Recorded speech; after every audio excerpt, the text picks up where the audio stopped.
Podcast listeners, Al here. Hopefully you guys are all well. Every so often you record a podcast that the sound quality just is not up to our standards. We tried to improve it the best we could. It was an informational podcast, one that talked about graph DBs and how they're securing the power grids, how they're being used with AI. However, by the time we cut the noise out, it was only a portion of what it should be. So we missed a ton. I don't know. Diehards may get value, but my apologies. We'll be back next week with the standards we expect. Thank you for listening. You're listening to Making Data Simple, where we make the world of data effortless, relevant, and yes, even fun. All right, I'm back again. Al Martin here. Podcast listeners, thank you as always for showing up and being here with us today. I'm with Prasad Calyam. All right, now I'm going to try to get his title correct.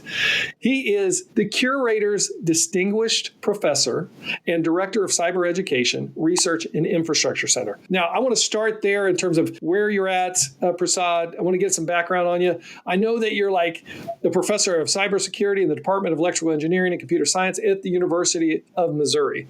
And Prasad and I met at a Quantum Innovation Center forum, if you will, for Mizzou, Missouri. And it was fantastic, by the way. Got to learn a lot. We got deep in a lot of different technologies, but really premised on quantum. We met, we were talking about graph data, different stuff. And I said, hey, we got to chat. But let me stop for a moment. Let me let you or allow you to introduce yourself, and then we'll jump back in. Yeah. Thank you for this opportunity to talk to you. I'm a professor in computer science. My lab is basically working on research topics related to cybersecurity, AI, cloud computing.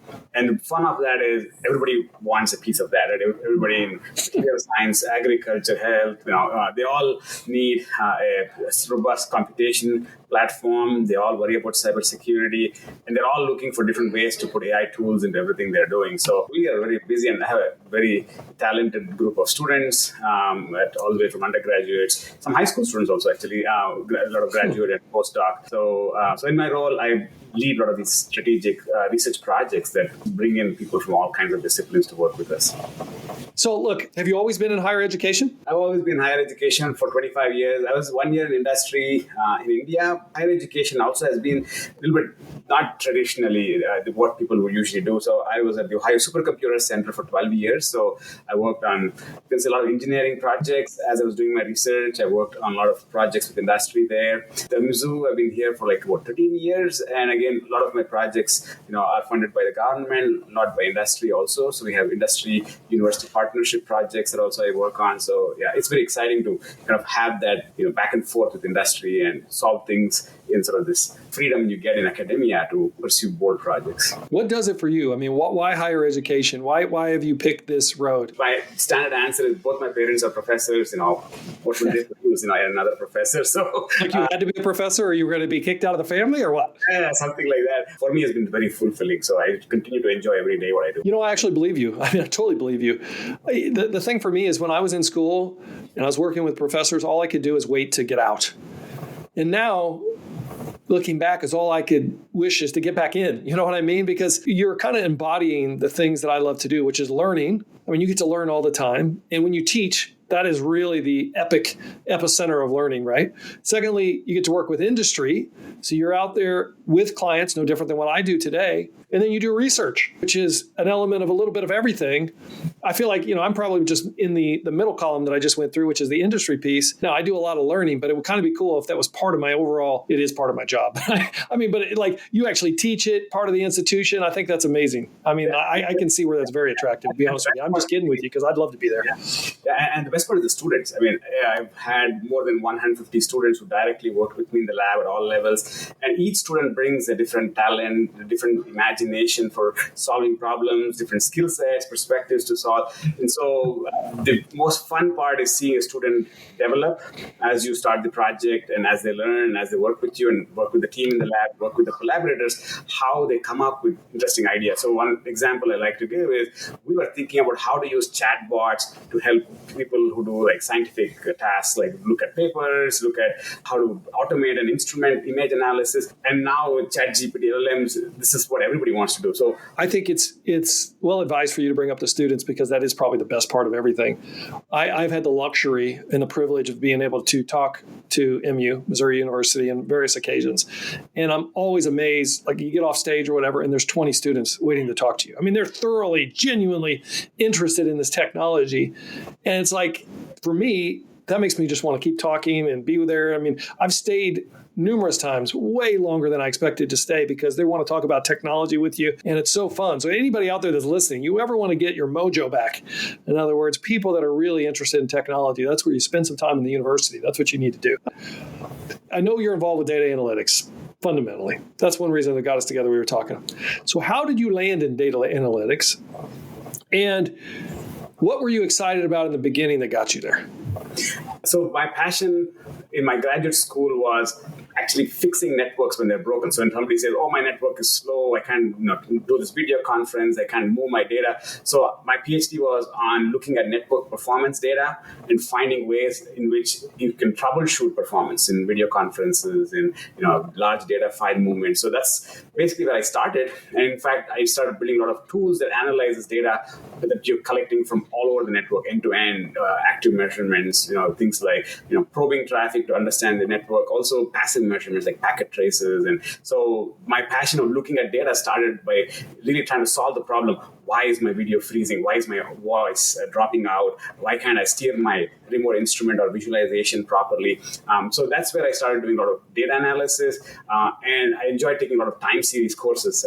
Basically data that's all time series. So I could do anomaly detections. I could do forecasting in the data. So that was my beginning, trying to just solve the problem of I want to fix this problem in the network, right? And I did a startup company also on that, which was essentially about building a measurement data operating system, I call it, where you could get data from different endpoints, from the network, and you can put it in a way that you can actually solve end-to-end bottlenecks. So that's kind of where the journey began, and it went all the way to a startup, and we even licensed that technology to Verizon. Staying on that theme, what are some of the latest, like the recent data analytics projects that you've been working on, and what has been the impact?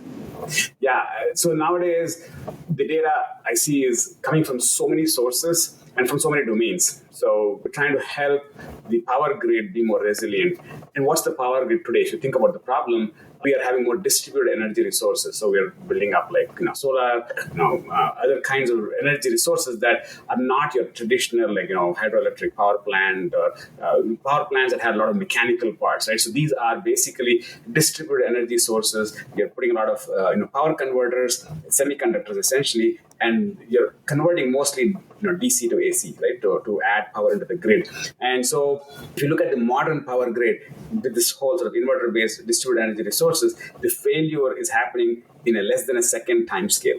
And so what the challenge here is, how do I defend against attacks that really can bring down the power grid components in less than a second time frame? So which again requires you to have the ability to understand, when I put a device in the grid, what are the potential threats, right? So I need to have knowledge of the cybersecurity domain. Now, when I said I have a component that's going into the grid, now there's a whole sort of knowledge around power grid components, how they relate, what interfaces they have, how they're prone for different network-based attacks or network access even, right?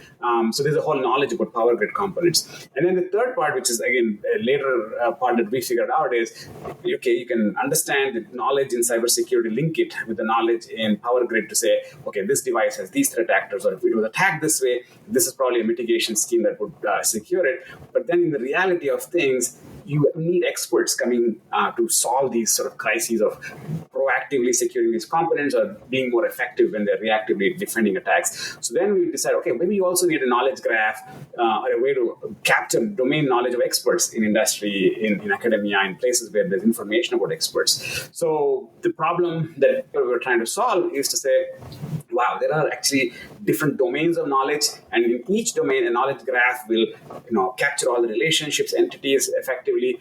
The challenge being how do I link this information? Because that's what we want as a solution. And what are the techniques that will help us automate this linking in some way, right? And also, how does it help us build a sort of a knowledge base for more sophisticated AI techniques? So how do I then use LLMs on top of it to make the mitigation, or even, for example, picking the right combination of experts to mitigate a live attack that's happening on a power grid component? Could you step back and talk a little bit about some knowledge graph fundamentals for those that may not know the concept of knowledge graphs, and what makes their application so aligned with the cybersecurity tasks that you mentioned?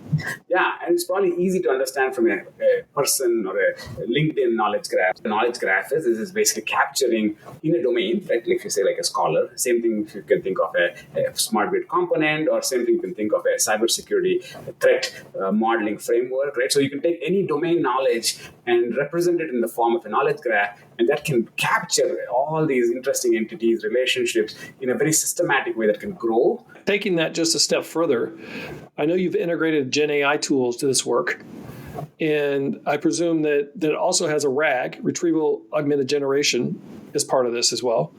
Could you talk to that? Absolutely. So the LLMs, which are sort of the public, LLMs, ChatGPT, Gemini, all of these, they are, remarkable, right? We were living in an age where every day marveling at their abilities. But we actually did a study last year. It was published in a journal where we actually had these chatbots take a certified ethical hacking test. So we gave them actual scenarios from an exam that most cybersecurity professionals try to pass, and saw how these chatbots actually, passed the test. They all passed the test, but we found some very interesting issues with how these chatbots are actually designed, right? So sometimes we all know they hallucinate, they give you advice that might not be accurate. In some cases, the advice may not be tailored to what exactly you're asking. So the prompt engineering sort of gap is an issue. And in some cases, we actually found it would give you wrong advice, right? It might tell you something that makes the problem worse. So there's this alternate approach where you can link them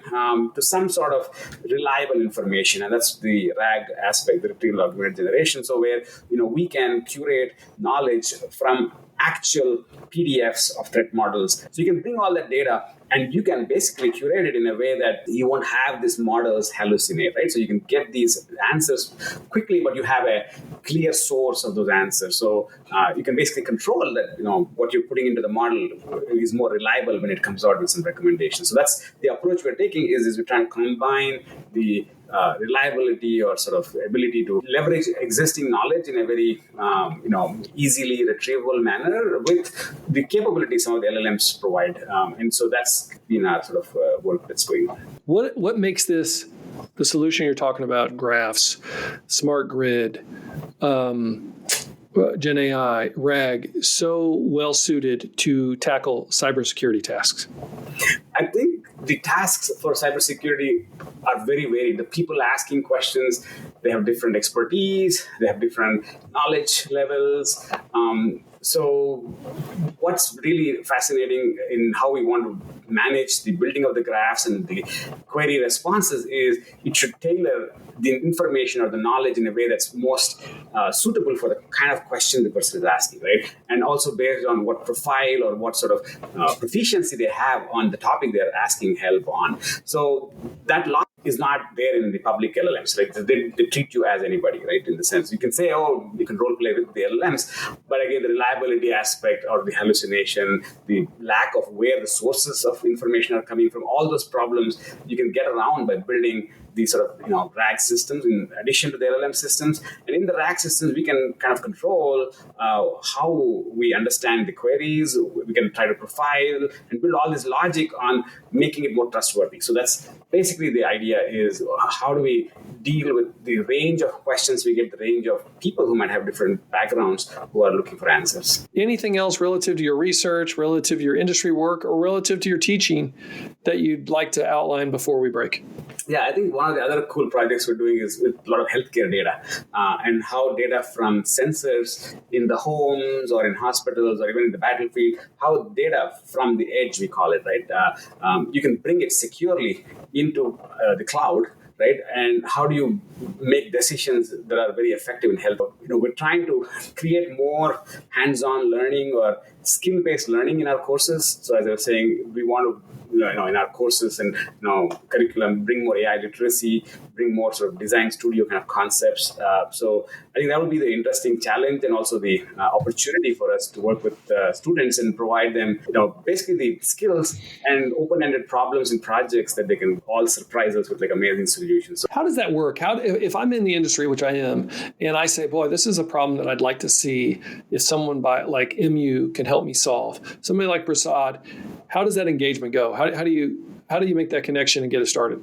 Yeah, we have several mechanisms to do that. The most common one that is used is what is called a capstone project. So all the students have to do a capstone project as they go to their graduation in their undergraduate. Another way is we have an AI literacy certificate we're launching, which has a design studio component where you have a project that you need to work on to get your certificate in addition to your degree you're working on. So you can also engage with us on this sort of design studio. And another easier way, last one, which probably is very effective, is we have a lot of summer research project experiences for undergraduates, and also high school students sometimes work with us in summer. So they are here on campus working dedicated on some projects. So that's another venue where you can pitch the project and have the students work with you and actually help them learn some skills, but also they provide some very interesting solutions to your problems. Is there a place like as listeners in the industry out there that they could go to online to say, hey, I've got an idea, where do I start? In general, NSF funds these programs called as Research Experience for Undergraduates. It's called REUs. So if you just type in NSF REU and whatever topic, you'll find a list of universities and professors working with students every summer. Nice. And so that would be, I think, a very effective way to do it. Is there any advice that you would offer students or early career professionals to help them succeed and be motivated around data analytics? Look, data, to me, that's where I come from, though, but it will always be around data and data analytics. I presume that there's still a need in the market. There's still a heavy curriculum there. What would your advice be? I'd say familiarity with some tools is very important. That's a starting point, obviously.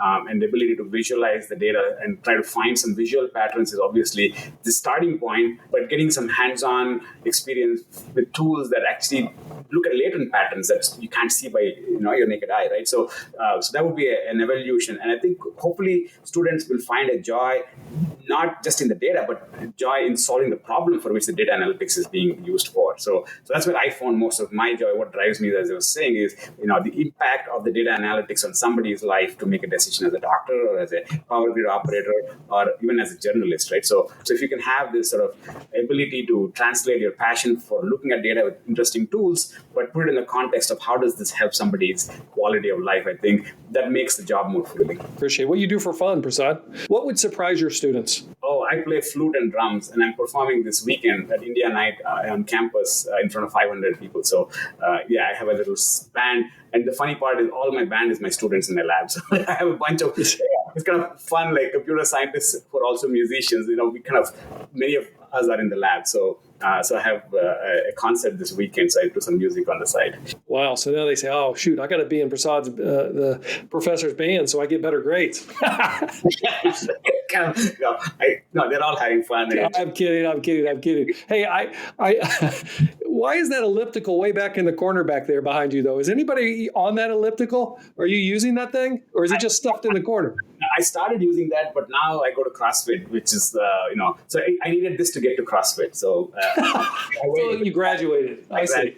But I do use it sometimes when I feel lazy to go to gym. I kind of hop on it sometimes. But live in Colombia there then? Yeah, I live in Colombia here. Yes. Yeah, how's Colombia? I mean, tell me because you've lived other places. What's the best thing and maybe the not so good things about Colombia? I know you're probably not going to do that. Like in 10 years, the amount of growth, because it's a very exciting place to live. So more and more people are coming in. Everybody knows Colombia is a good place. So this is the good and the bad. It's growing. There's a lot of construction. There's a lot of development. There's always something new to see, to go do, and everything. And the nature is very beautiful. First time I flew into their airports, I get out and I need to get an Uber No, I had a rental. Sorry, I had a rental. So I come out and there was a little sign that said, or the old rental location is now closed. And it did something. So I ordered an Uber.